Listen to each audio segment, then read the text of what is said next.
কলকাতায় শ্রীমায়ের কোনো স্থায়ী আবাস না থাকায় স্বামী শারদানন্দ স্বামীজির মতো অত্যন্ত উদ্বিগ্ন ছিলেন।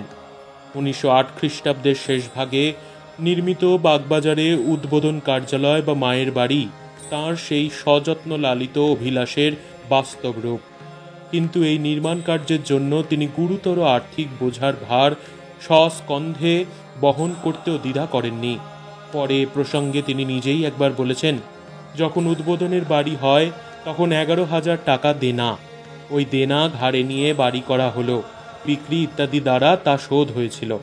মাকে রাখবার জন্য এই বাড়ি করা, তাকে কেন্দ্র করে তার জন্যই সব, এইভাবে ভরপুর হয়ে তখন সকল কাজ করতুম।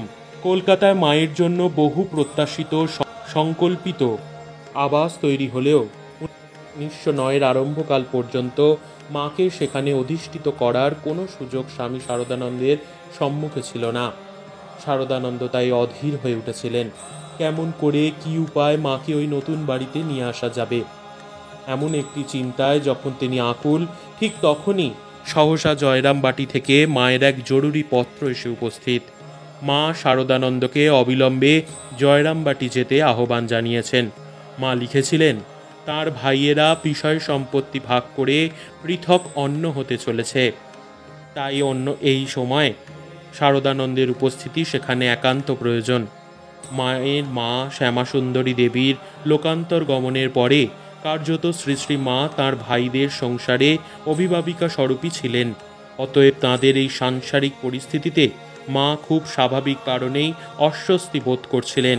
এই কারণেই সেবক সন্তান শারদানন্দকে কাছে ডাকা।